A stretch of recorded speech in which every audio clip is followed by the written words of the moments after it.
Mesdames et messieurs, bonjour et soyez les bienvenus pour cette nouvelle édition de notre journal de 15 heures au sommaire de l'actualité.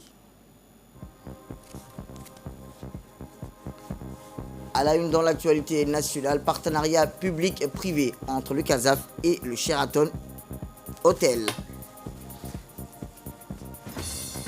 Et dans l'actualité internationale, Sud-Soudan, Kir et Machar scellent une étape importante vers la paix.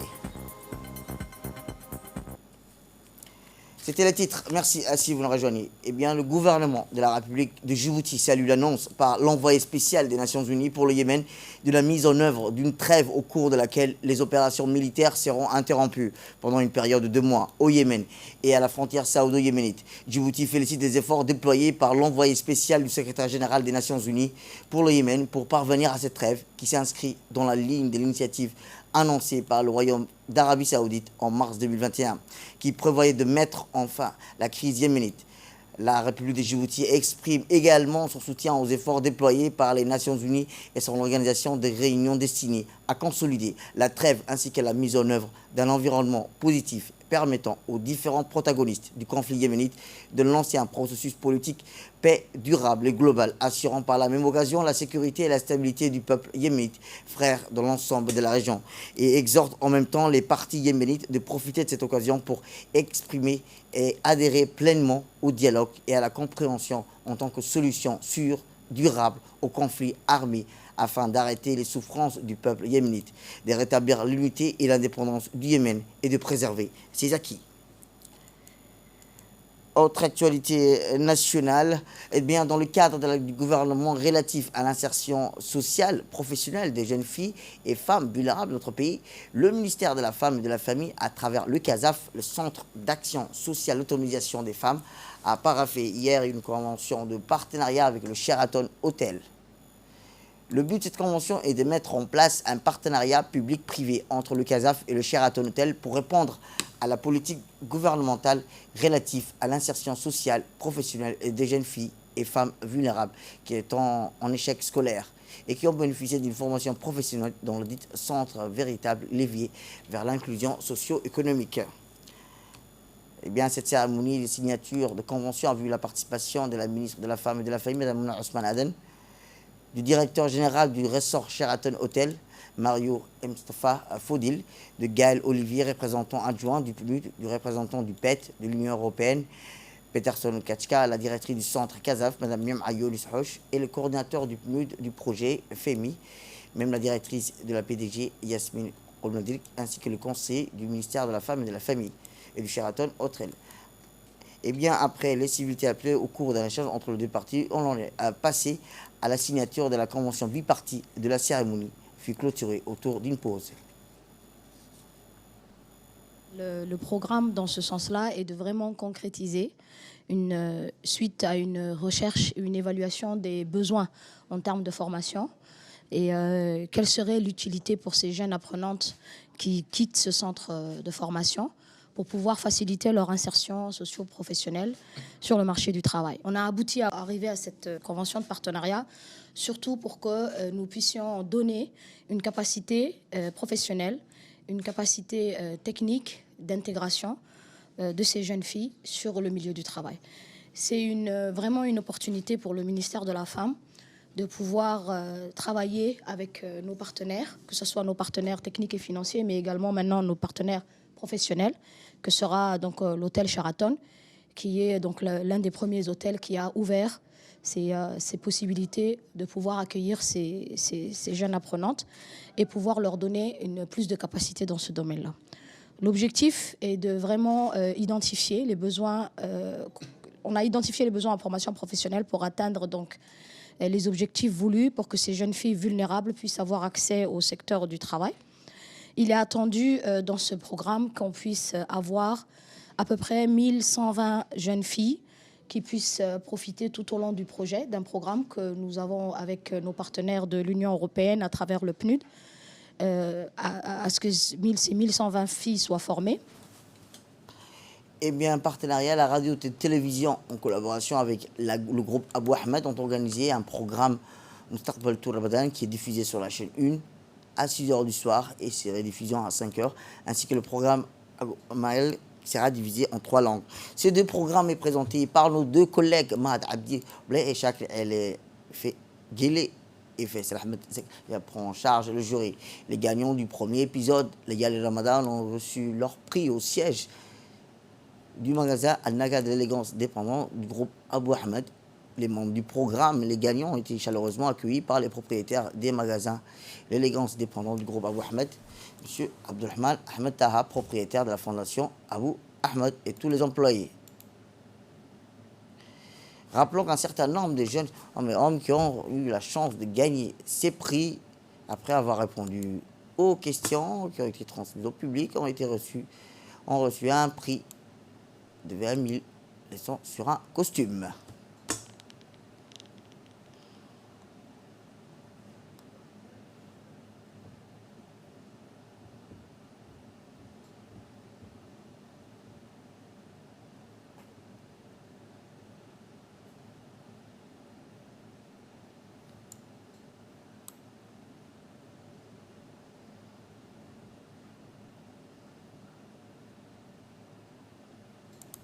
Eh bien, dans une interview réalisée par la télévision nationale, l'un des lauréats de ces prix a exprimé sa satisfaction pour ce programme.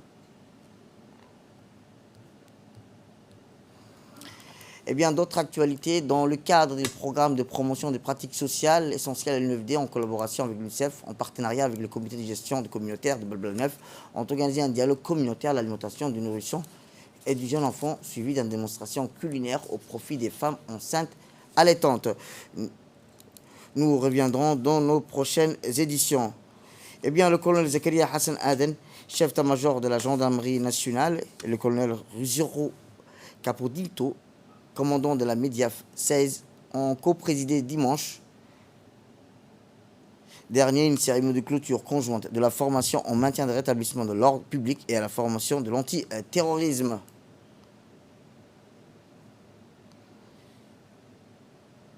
Ces formations abritées par le centre d'instruction Cher Moussa ont débuté à 5 h le 5 février et 6 mars, dispensées par des instructeurs carabiniers venus du Centre d'excellence pour les unités de police et pour la stabilité et de l'unité d'investigation par excellence des carabiniers du groupement opérationnel spécial. Ces formations s'inscrivent dans le cadre de la coopération entre la gendarmerie de Djibouti et l'armée des carabiniers et ont pour objectif de renforcer les capacités des personnels et les gendarmeries nationales. La cérémonie a débuté par une démonstration tactique reprenant le thème du programme suivi de la diffusion de 2 clips résumant les 2 formations. À l'issue, les chefs militaires et les officiers supérieurs présents ont remis des attestations aux stagiaires de 2 formations qu'ils n'ont pas manqué de féliciter pour leur sérieux et leur assiduité pendant toute la durée des stages.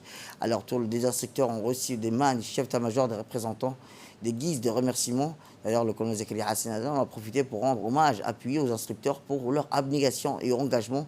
Il a également félicité les récipiendaires pour leur régularité et l'intérêt qu'ils ont manifesté tout au long des formations.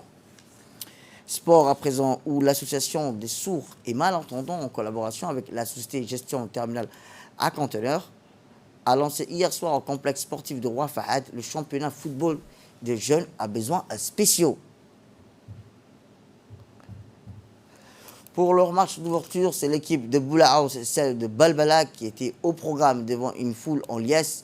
De Boulahaus s'est imposé en toute fin de rencontre. L'objectif de ce championnat qui sera bientôt délocalisé dans les régions de l'intérieur est détecter les talents pour ensuite former une équipe nationale capable de représenter le pays dans des compétitions internationales. L'événement a vu la participation du secrétaire général du SGTD, M. Eid Ahmed, du directeur des sports, la directrice des sourds de l'école des sourds et malentendants, les responsables du handicap, ainsi que les anciens joueurs, parents, élèves et autres invités.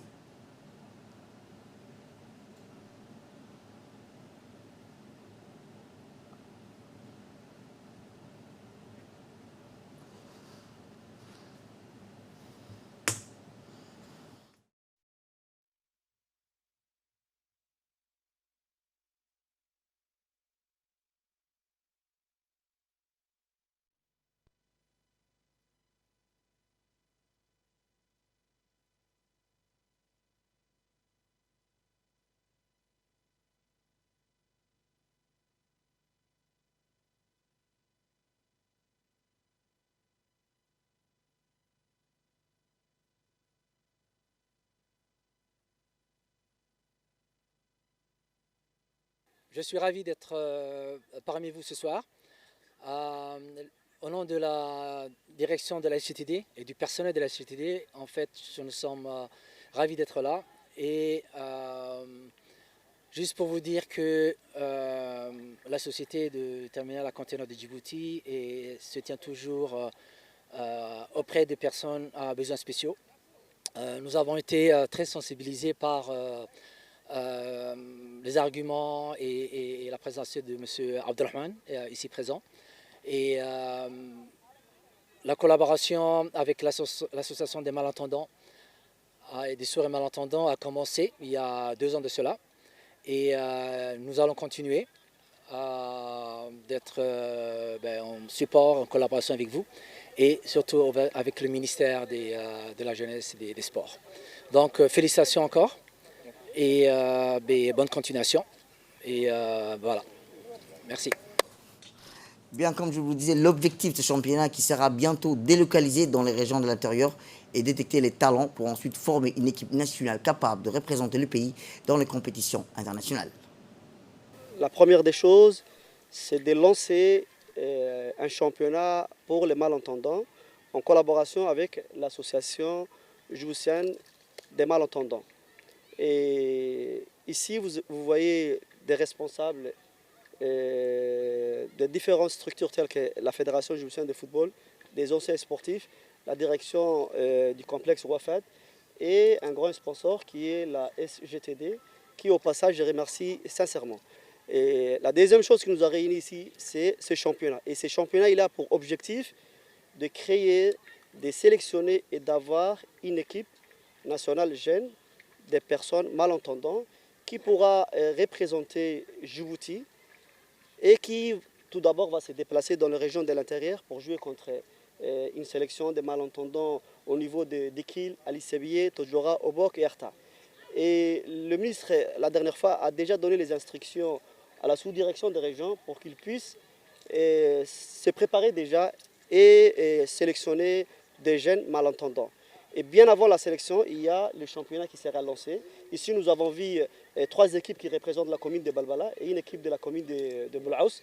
Ces 4 équipes vont jouer, il y aura un vainqueur, mais derrière, je suis sûr que les anciens footballeurs sont là pour sélectionner et prendre le meilleur afin que nous puissions mettre en place une sélection nationale des personnes malentendantes. Et l'objectif à long terme, c'est que cette sélection puisse jouer des matchs amicaux ou bien des compétitions contre des équipes malentendantes de la sous-région, à savoir l'Éthiopie, la Somalie, le Kenya, etc. Donc ça, c'est à long terme. Donc nous, au niveau du ministère, nous avons pris les dispositions de donner ou bien de mettre à la disposition de l'association, le complexe Ouafat, pour des créneaux, le mercredi et le vendredi. Donc ils vont s'entraîner, le championnat va se dérouler, mais également ils vont s'entraîner. Et nous... Direction le Nord, où l'attaché religieux affilié à l'ambassade d'Arabie Saoudite à Djibouti a organisé le vendredi dernier dans la localité de Sagalou, dans la région de Tadjoura, une cérémonie dédiée aux distributions des denrées alimentaires aux 100 familles dans le cadre du projet du gardien de lieu saint du mosquée roi Salman bin Aziz Al Saoud. La cérémonie de distribution, cette aide alimentaire, s'est déroulée en présence d'une délégation du ministère des Affaires musulmanes du Royaume d'Arabie Saoudite, des représentants de l'attaché religieux ainsi que des sous-préfets de Lac Assal, Abdelkader Al-Oudoum et de nombreux notables. Cette initiative reflète la facteur de relations fraternelles et de coopération conjointe entre la République de Djibouti et le Royaume d'Arabie Saoudite, ainsi que la solidarité du roi Salman bin Aziz Al Saoud avec une couche des populations les plus vulnérables. A noter que plus de 100 familles pauvres de la localité ont bénéficié de cet appui alimentaire composé de riz, sucre, farine, huile et dattes, tomates ou patates, ce qui porte au total familles bénéficiaires du projet dans la région de Tadjoura à plus de 2070 familles.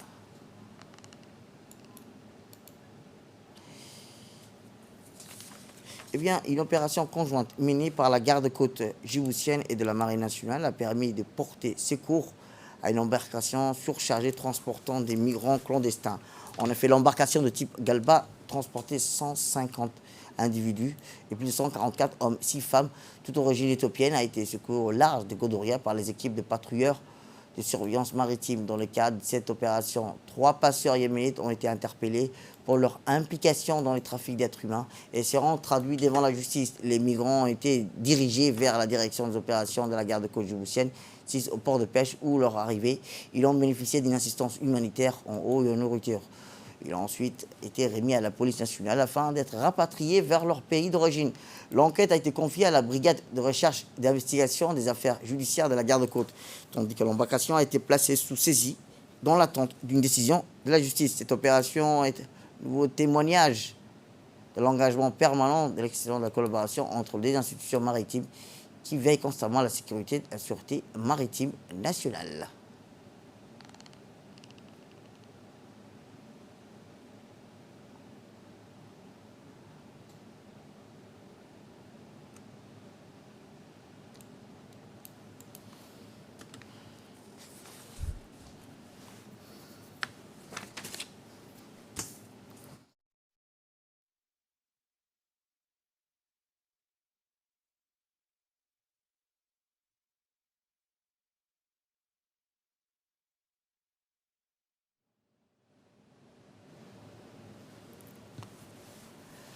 Et on reste toujours dans le nord, où le stade Omnisport d'Obok, dans le terrain de football, depuis récemment, a été saisi par une foule de jeunes venus assister à la clôture du championnat de football de Hayou.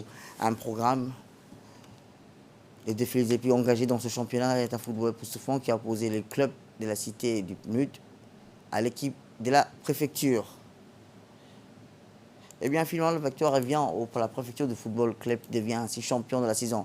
Durant tous les matchs du championnat, et remplaçable le président de la jeunesse d'Obok, Hassan, aux côtés du président de la Ligue régionale de football, n'a ménagé aucun effort pour que ce tournoi soit couronné de succès.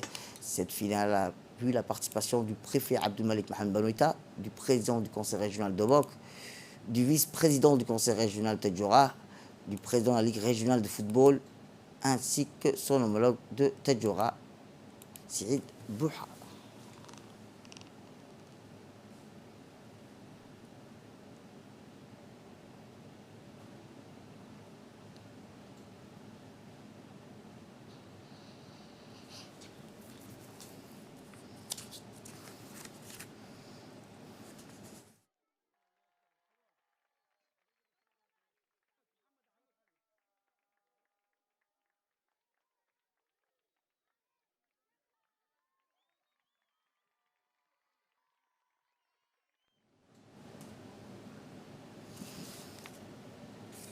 Et dans l'actualité internationale, grâce à la médiation du Soudan, le voisin, le président Salva Kiir et le vice-président Riek Machar ont signé hier un accord militaire clé dans le cadre de l'accord de paix 2018. Le processus de paix semble avoir fait un pas en avant. L'un des points clés de l'accord de paix du Sud-Soudanais concerne les arrangements de sécurité qui auraient dû être mis en œuvre depuis plus de 2 ans. Il s'agit là de la création d'une armée unifiée qui est au cœur de l'accord de paix, mais aussi une source de blocage. C'est aujourd'hui chose faite. La disposition signée ce dimanche prévoit 60% des postes de commandement reviennent au camp de Salva Kiir et 40% à l'opposition. Les nominations doivent avoir lieu dans moins d'une semaine. C'est la fin de cette édition. Merci à vous de nous avoir suivis. Restez avec nous pour la suite de nos programmes télévisés et Ramadan Mubarak.